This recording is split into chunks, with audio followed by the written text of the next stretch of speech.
बच्चों, आज फिर से मैं आपका वेलकम कर रहा हूं हमारी केमिस्ट्री की क्लास में। और आपको ऑलरेडी पता है कि हम इनऑर्गेनिक केमिस्ट्री कर रहे हैं और इनऑर्गेनिक केमिस्ट्री में हम लोगों ने पी ब्लॉक स्टार्ट किया हुआ है।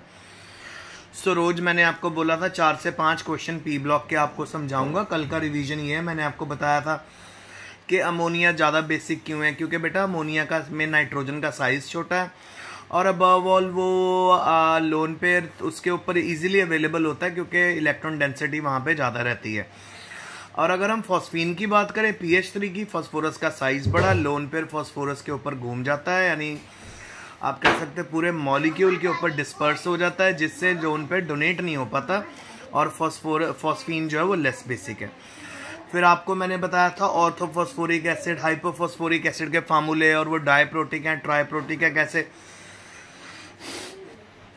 फिर आपको मैंने बड़ा इजी सा फंडा सिखाया और उस फंडे के अंदर मैंने आपको बच्चों ये बता दिया था कि जितने OH होंगे ना उतनी उसकी प्रोटिसिटी होगी। अगर हम H3PO4 की बात करें तो वहाँ पे 3 OH थे, और अगर हम H3PO3 की बात करें वहाँ पे हमारे पास 2 OH हैं। तो जितने OH उतनी उसकी प्रोटिसिटी, उतनी उसकी बेसिसिटी। सो आज हमारे पास क्वेश्चन है, हमारे पास ना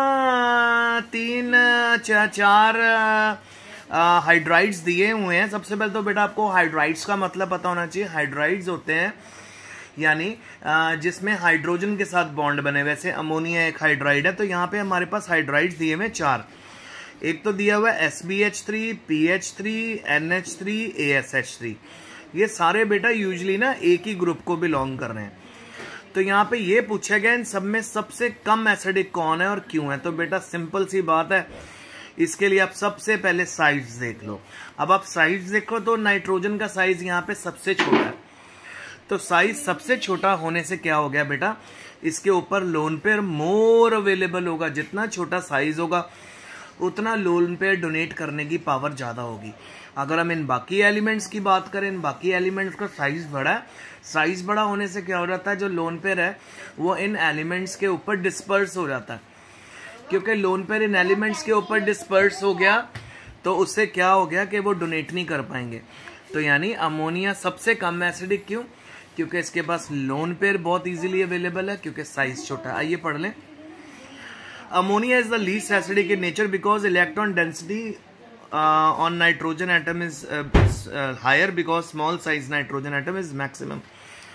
यानी इलेक्ट्रॉन डेंसिटी नाइट्रोजन के ऊपर मैक्सिमम है, इस करके NH3 is a good strongest Lewis base and weakest Lewis acid. फिर अगला क्वेश्चन है बेटा बहुत इजी। NH4 लिक्विड है, PH3 गैस है। आपको +1 से सिखाता आ रहा हूं कि 3 एलिमेंट हैं, ऑक्सीजन, नाइट्रोजन और फ्लोरीन। इन तीनों एलिमेंट्स के अगर मैं आपसे बात करूं तो आप इन तीनों एलिमेंट्स को, मैंने आपको +1 में केमिकल बॉन्डिंग जब मैं आपको चैप्टर करवा रहा था, मैंने बेटा आपको वहीं पे बता दिया था केमिकल बॉन्डिंग के चैप्टर में कि नाइट्रोजन, ऑक्सीजन और फ्लोरीन ऐसे एलिमेंट हैं जिनमें बहुत ही साइज छोटा है, और साइज छोटा होने के साथ साथ ये बहुत ज़्यादा इलेक्ट्रोनेगेटिव है। और यही 3 एलिमेंट है जो हाइड्रोजन बॉन्ड बना सकते हैं। याद है मैंने आपको बताया था। तो नाइट्रोजन, फ्लोरीन और ऑक्सीजन हाइड्रोजन बॉन्डिंग बना सकते हैं। इस करके जो जितने भी ये इनसे जो मॉलिक्यूल बनेंगे, ऑक्सीजन से बनेगा H2, नाइट्रोजन से बनेगा अमोनिया, और फिर फ्लोरीन से बनेगा HF। ये सारे पानी में अच्छे से डिसॉल्व हो सकते हैं। क्यों? क्योंकि बेटा ये हाइड्रोजन बॉन्ड्स बना सकते हैं पानी के साथ। इस रीजन के करके बेटा जो अमोनिया है वो लिक्विड स्टेट में होता है, क्योंकि इसमें हाइड्रोजन बॉन्डिंग होती है, इंटरमॉलिक्यूलर हाइड्रोजन बॉन्डिंग होती है। इस करके ammonia is soluble in liquids and also ये लिक्विड स्टेट में एग्जिस्ट करता है, जबकि PH3 गैसियस स्टेट में एग्जिस्ट करता है, क्योंकि PH3 में इंटरमॉलिक्यूलर हाइड्रोजन बॉन्डिंग नहीं होती। दोनों क्वेश्चन समझ आ गए। अब हम चलते हैं आगे इस क्वेश्चन पे, इसको बड़े ध्यान से देखिए कि right the structure of the product of hydrolysis of CH3 twice SiCl2 and it's 2 uses बतानी है। ये एक्चुअल में हाइड्रोलिसिस इसका करके दिखाना है। हमारे पास एक ऐसा आपको पता सिलिकॉन कार्बन फैमिली से बिलोंग करता है, तो इसकी भी वैलेंसी 4 होगी, तो 2 इसके ऊपर CH3 लगे हुए हैं, 2 इसके ऊपर Cl लगे हुए हैं। ठीक है, सो यहाँ पे उन्होंने ये बोला कि जब हम इसको पानी से रिएक्ट करते हैं, ये सिलिकॉन पॉलीमर कैसे बनाता है, कैसे पॉलीमर बनता है सिलिकॉन का। सो आइए मैं आपको इसको करके दिखाऊं, इस पॉलीमर को बनाने की कोशिश करेंगे हम अभी, और फिर हम इसकी यूजेस देखेंगे। तो आइए पॉलीमर बनाएं।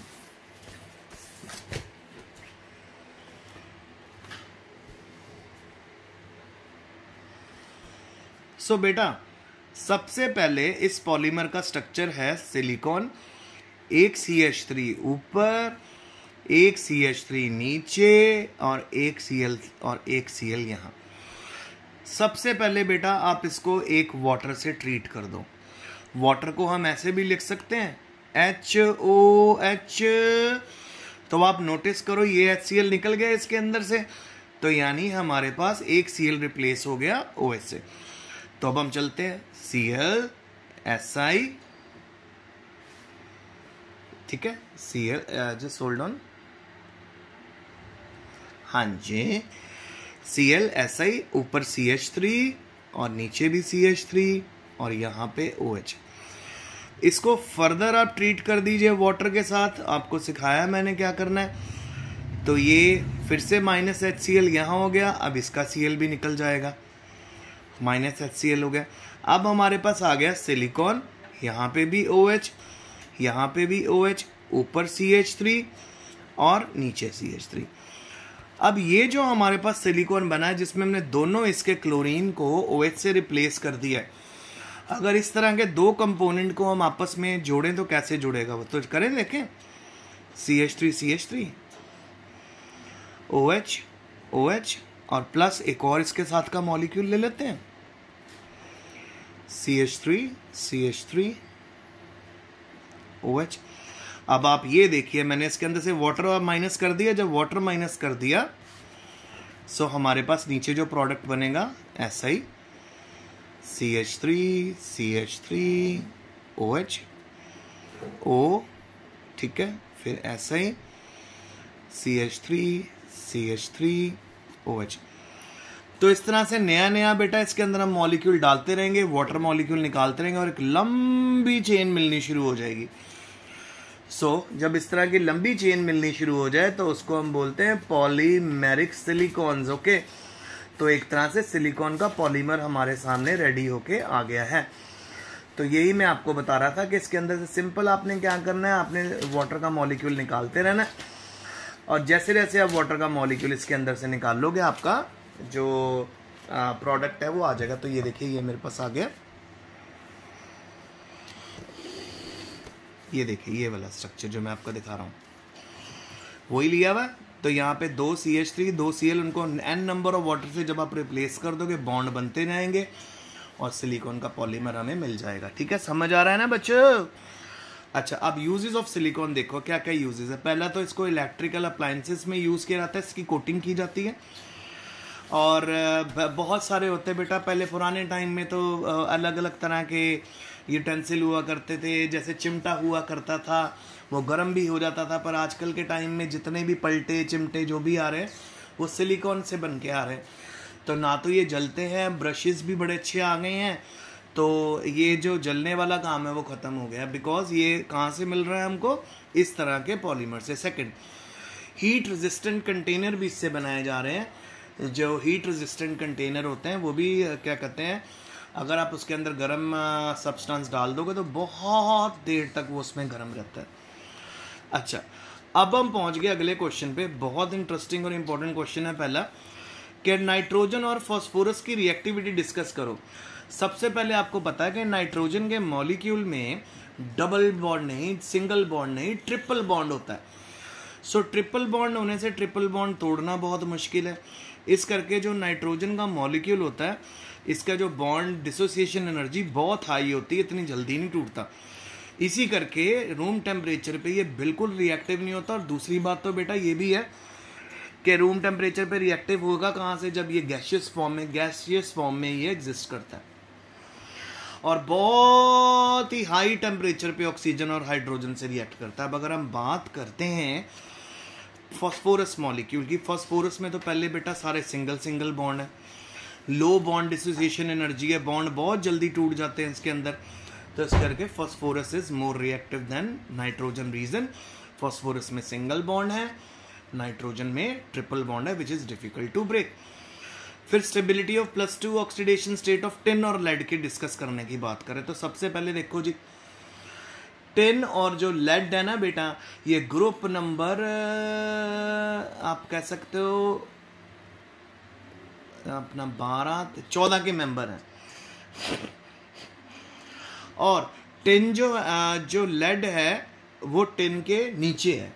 और कल ही मैंने आपको इनर्ट पेयर इफेक्ट के बारे में बताया था, जब हम टॉप टू बॉटम जाते हैं नंबर ऑफ शेल इतना बढ़ जाता है कि एस ऑर्बिटल पार्टिसिपेट नहीं कर सकता। अगर हम बात करें ग्रुप नंबर 14 की इलेक्ट्रॉनिक कन्फिग्रेशन की तो वह NS2NP4 होती है, सॉरी NS2NP2 होती है। तो कार्बन और सिलिकॉन तक तो बेटा एस ऑर्बिटल भी पार्टिसिपेट कर लेगा, पी ऑर्बिटल भी पार्टिसिपेट कर लेगा, तो 5-4 बॉन्ड ये बना सकते हैं। पर जब आप बिल्कुल नीचे चले जाओगे लेड के केस में, तो जो अंदर वाला एस ऑर्बिटल है ना बेटा, वो बुरी तरह पैक हो जाएगा, वो क्लोज हो जाएगा।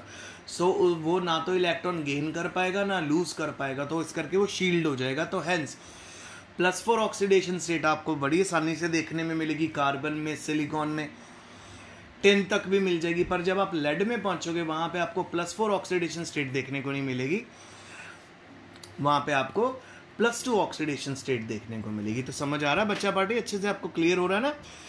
तो ये रीज़न है जिसके करके जो आपका जो टिन है वो +4 ऑक्सीडेशन स्टेट फिर भी शो करेगा, लेड बिल्कुल नहीं करता because of inert pair effect. अच्छा, अब हम पहुंच गए, एक तो हमें स्ट्रक्चर बना के दिखाना है पेंटाऑक्साइड ऑफ नाइट्रोजन और पेंटाऑक्साइड ऑफ फास्फोरस, मैं यहाँ आपके बना के दिखाऊंगा। फिर अगला मैं आपको क्वेश्चन दिखाऊंगा कि ऑक्सीजन की तो वैलेंसी 2 है पर सल्फर वैलेंसी 2, 4, 6 शो क्यों कर सकता है। मतलब ऑक्सीजन में ऑक्सीडेशन स्टेट +2 तक शो होती है, पर सल्फर में ऑक्सीडेशन स्टेट 2, 4, 6 क्यों शो होती है, वो भी मैं आपसे बात करूंगा। तो सबसे पहले हम पेंटाऑक्साइड बनाएंगे नाइट्रोजन और फास्फोरस के।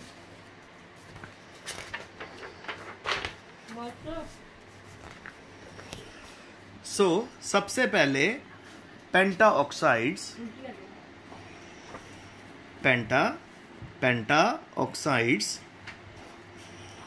Of nitrogen and phosphorus. Nitrogen का पेंटाऑक्साइड तो बेटा मैंने कल ही आपको करवा दिया है, वो है N2O5। दोबारा बना ले, देखो जी, पहले 2 नाइट्रोजन बनाए, उसके बीच में ऑक्सीजन सिंगल बॉन्ड, ये लोन पेयर ऊपर और एक लोन पेयर नीचे। फिर एक नाइट्रोजन का डेटिव बॉन्ड इधर, एक नाइट्रोजन का डेटिव बॉन्ड इधर, एक ऑक्सीजन इधर, एक ऑक्सीजन इधर, डबल बॉन्ड ऑक्सीजन इधर, डबल बॉन्ड ऑक्सीजन इधर। अब इसके पास कितने लोन पेयर हैं? 6। इसके पास कितने लोन पेयर हैं? 6। इसके पास कितने लोन पेयर है? 2। इसके पास कितने लोन पेयर है? 2। सब जगह सभी की ऑक्टेट कंप्लीट होगी। अब हम पहुंचते हैं P4O10 का स्ट्रक्चर बनाते हैं। बहुत इजी, आप सभी को बेंजीन याद है, बस उसी बेस के ऊपर बनाएंगे। Phosphorus, oxygen, phosphorus, oxygen, phosphorus, oxygen, phosphorus, oxygen, और इनको जोड़ देंगे। फिर उसके बाद इस फास्फोरस के साथ एक ऑक्सीजन ऐसे दिखा दो, इस फास्फोरस के साथ एक ऑक्सीजन ऐसे दिखा दो। कितने ऑक्सीजन हो गए? 1, 2, 3, 4, 5, 6। अब 4 रह रहे हैं, तो double bond O, double bond O, double bond O, double bond O। ये बन गया बेटा हमारा P4O10 का स्ट्रक्चर। सबसे पहले पेंटाऑक्साइड ऑफ नाइट्रोजन समझ आ गया, N2O5 जिसमें एक डबल बॉन्ड है, एक डेटिव बॉन्ड है, एक सिंगल बॉन्ड है।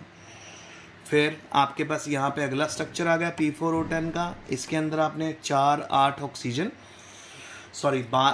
10 ऑक्सीजन और 4 फास्फोरस को शो करना है। अब हम पहुँच गए हमारे आखिरी क्वेश्चन पे। आखिरी क्वेश्चन हमें ये कह रहा है कि ऑक्सीजन सिर्फ +2 ऑक्सीडेशन स्टेट शो करता है, सल्फर में बहुत सी ऑक्सीडेशन स्टेट पॉसिबल है, 2 भी पॉसिबल है, 4 भी पॉसिबल है, 6 भी पॉसिबल है। कैसे? दिखाएं आपको। सो देखो जी, सबसे पहले ऑक्सीजन का एटॉमिक नंबर 8, इसकी electronic configuration 1s2 2s2 2p कितना हो गया 4। बनाएं इसको 1 2 3 4 5 6 7 एंड 8। कितने अनपेड इलेक्ट्रॉन है बेटा इसके अंदर 2। तो ऑक्सीजन में 2 अनपेड इलेक्ट्रॉन है, इस करके ये +2 ऑक्सीडेशन शो करता है।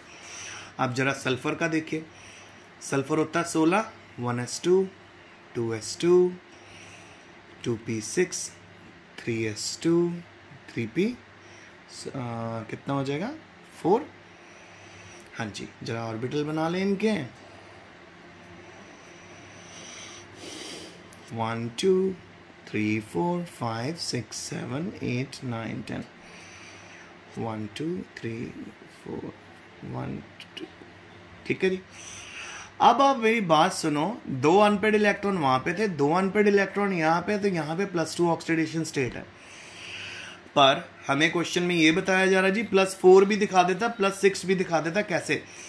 सो बेटा उसके लिए मैं आपको बताना चाहूंगा कि इसके पास d ऑर्बिटल भी होता है, खाली भी ऑर्बिटल होता है। तो अगर हम इसकी इलेक्ट्रॉनिक कन्फिग्रेशन लिखें 1s2 2s2 2p6 3s2 3p4, अब खाली ऑर्बिटल शुरू हो जाएंगे बेटा ध्यान से, 4s एंड 3d, ये भी है इसके पास खाली ऑर्बिटल।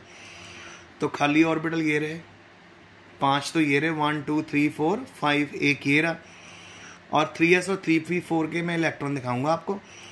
अब मेरी बात सुनो, यहाँ पे 3s के पास 2 इलेक्ट्रॉन है, 3p के पास कितने हैं 4। तो ऐसा भी हो सकता है कि ये अपनी वैलेंसी एक्सटेंड कर सकता है, आपको यहाँ पे मैंने बताया। तो वैलेंसी एक्सटेंड क्यों कर सकता है? क्योंकि इसके पास खाली d ऑर्बिटल है। सो खाली d ऑर्बिटल होने के कारण ये अपनी वैलेंसी को बढ़ा भी सकता है और घटा भी सकता है। ऑक्सीजन के पास बेटा खाली d ऑर्बिटल नहीं होता, और यहीं पे हमारी प्रॉब्लम आती है। 4s तो चलो लोअर इन एनर्जी, तो उसको हटा देते हैं यहाँ से। सो देखो टोटल कितने इलेक्ट्रॉन हुए 1 2 3 4 5 6। अब 3s का जो ये इलेक्ट्रॉन है, ये अपना इलेक्ट्रॉन जंप करवा सकता है 3p। अगर यहाँ से इलेक्ट्रॉन जंप करेगा तो यहाँ आ जाएगा 3d में 1। इसी तरह 3p अपना एक इलेक्ट्रॉन जंप करा सकता है यहाँ पे, तो कितने हो गए इलेक्ट्रॉन टोटल 1 2 3 4 5 6। सो ये +2 की ऑक्सीडेशन स्टेट भी शो कर सकता है, +4 की भी कर सकता है, +6 की भी कर सकता है। तो पहले वाले में 2 अनपेड इलेक्ट्रॉन थे ऑक्सीजन में, क्योंकि ऑक्सीजन के पास d ऑर्बिटल एम्प्टी नहीं है। अगले वाले में हमारे पास अनपेड इलेक्ट्रॉन तो ऑलरेडी 2 ही हैं, +2 ऑक्सीडेशन स्टेट ही हम सोचते हैं, पर यहाँ पे ज़्यादा कैसे हो जाती है? यहाँ पे खाली d ऑर्बिटल होता है सल्फर के पास, क्योंकि बेटा ऑक्सीजन के नीचे सल्फर बैठा हुआ है ना। Oxygen, sulphur, selenium, tellurium, polonium, ये आपका पूरा मैंने ग्रुप नंबर 16 बना के दिखा दिया आपको। सो नीचे वाले मेंबर्स के पास हमेशा खाली d ऑर्बिटल होता है, और ये खाली d ऑर्बिटल रिस्पॉन्सिबल होता है वेरिएबल ऑक्सीडेशन स्टेट्स के लिए। तो इस करके ऑक्सीजन +2 शो करता है, सल्फर भी शो करेगा +2, +4 क्या +6 तक भी शो कर देगा, क्योंकि वो अपने जो पेड इलेक्ट्रॉन है उनको अनपेड कर देगा, क्योंकि वो उनको शिफ्ट कर सकता है d ऑर्बिटल में। सो होप बेटा आज का लेक्चर आपको बहुत अच्छे से समझ आ गया होगा। सो बेटा आपसे यही उम्मीद करता हूँ कि आप घर पे बहुत मेहनत करोगे, क्योंकि हम भी मेहनत से लेक्चर बना रहे हैं, आपको समझा रहे हैं। एक रिवीजन आज क्या किया, सबसे पहले तो बताया आपको नाइट्रोजन इस पूरे में सबसे ज़्यादा कम एसिडिक NH3 क्यों है? साइज छोटा है, इजीली इलेक्ट्रॉन डोनेट कर सकता है। फिर NH3 लिक्विड और PH3 गैस क्यों है? क्योंकि NH3 हाइड्रोजन बॉन्डिंग बना सकता है। फिर इस वाले स्ट्रक्चर में मैंने आपको पॉलीमर बना के दिखाया, सिलिकॉन का पॉलीमर, फिर उसके यूजेस बताए। फिर नाइट्रोजन और फास्फोरस की रिएक्टिविटी कंसीडर करें। नाइट्रोजन में ट्रिपल बॉन्ड होता है, इस करके लेस रिएक्टिव, फास्फोरस में सिंगल बॉन्ड होता है, मोर रिएक्टिव। फिर हमने आपको पेंटाऑक्साइड दिखाए। अगर हम देखेंगे पेंटाऑक्साइड NH3 N2O5 का ये है, P4O10 का ये है, ये मैंने आपको स्ट्रक्चर बनवाया। फिर लास्ट में आपको बताया कि कैसे ऑक्सीजन +2 पे ही रुक जाता है, ऑक्सीजन +2 ऑक्सीडेशन स्टेट ही शो करता है। पर अगर हम सल्फर की बात करें तो वो अपने इलेक्ट्रॉन एक्साइट कर देता है, तो 4 अनपेड इलेक्ट्रॉन भी शो कर सकता है और 6 भी। सो ये आज का लेक्चर है, आई होप आपको समझ आया होगा। प्लीज़ अच्छे से घर पे पढ़ना। मैं आपसे आपको रफ शीट्स भी फ़ोटो खींच के भेजूँगा ताकि आपको समझना आसान हो। Stay home, study well, best of luck.